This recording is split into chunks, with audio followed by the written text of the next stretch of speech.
Vancouver on paper, the Vegas Golden Knights had the better team. On the ice, the Vancouver Canucks had the best player. The better goalie, too. An all-world night for Elias Pettersson ended with teammate Quin Hughes scoring 51 seconds into overtime, as the Canucks survived a third-period collapse to beat the Golden Knights 5-4 in overtime. The game had hefty playoff implications for both teams. The win allows the Canucks to maintain their improbable chase for a Stanley Cup berth, and mirrored the emotional tilt-a-whirl of Vancouver's National Hockey League season.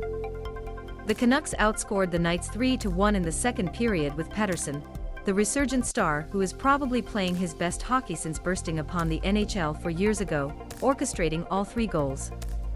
But they failed to hold a 2-goal lead in the third period, when Metro Vancouver native Shea Theodore scored twice, including a scorcher with 42 seconds remaining in regulation, and Vegas skating 6-5. But the Canucks, whose 4 straight overtime losses included a 3-2 setback against the Golden Knights in Rogers Arena 9 days earlier, won it in the extra session when Vegas goalie Robin Lehner couldn't locate the puck after a save on Connor Garland. Hughes found it at his feet, and calmly skated it away from Lehner before flipping into the open net. Devastating is not the word, but it was disappointing for sure, Hughes said of blowing the third-period lead. Everyone knew how important the game was. It was unfortunate, but there's been no quit in our group the whole year. So I think, from my perspective, the only thing I was nervous about was our overtimes haven't been great recently. So that was the only thing I was thinking of, trying to have a good shift.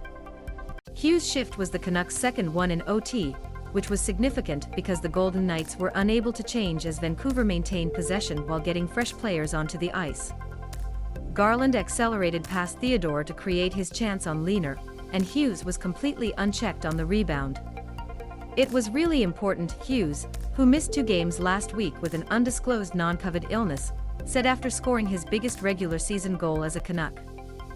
"We know where they are in the standings and where we are. It would have been nice to get it in regulation, but at the end of the day, we still got 2 points, and that's what we wanted to do." With Western Conference wildcard teams, the Dallas Stars and Nashville Predators, each winning 1-0 on Tuesday, the Canucks remain 6 points adrift of a playoff spot with 8 games to go. But Vancouver crept within 3 points of Vegas, and moved a point in front of the Winnipeg Jets in the mosh pit. "It's pretty clear what we've got to do," Paterson said. "We've still got to win, of course. We feel good now, we've got 4 in a row. But it doesn't mean, I couldn't find another word, if we don't continue on this wave and play good hockey. We're still behind, we've still got win games. And we're just thinking of next one." On a night when long-injured Knight Mark Stone played his first game since February 8th, 1 game after Max Pacioretty returned from injury, nobody played better than Paterson. The 23-year-old, who has roared back from a miserable start to the season, set up Vasily Podkolzin with a power play slap pass that broke a 1-1 tie at 1:27 of the second period. He scored himself at 3:16 when Lehner had difficulty with the Canucks' shot from the slot, then allowed the puck to trickle over the line off the skate of Knights defenseman Zach Whitecloud.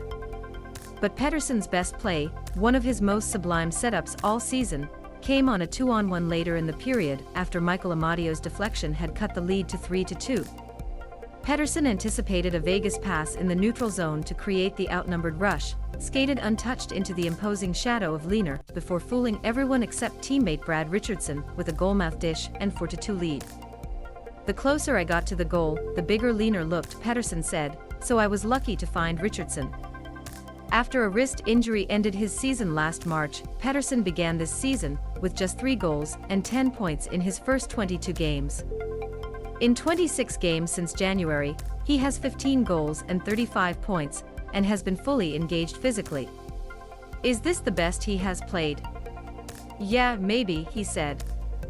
"Maybe it's my best hockey now, but I'm just trying to play my best every shift.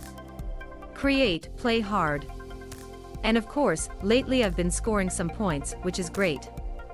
There were many good Canucks on Tuesday. Captain Bo Horvat had a goal and assist. Defenseman Oliver Ekman-Larsson logged 25:50 of ice time, and was +1. Podkolzin and Alex Chiasson were excellent again in elevated roles created by injuries, and JT Miller had just a single assist, but outplayed Jack Eichel in a head-to-head matchup. Goalie Thatcher Demko finished with 41 saves as Vancouver was outshot 45-27.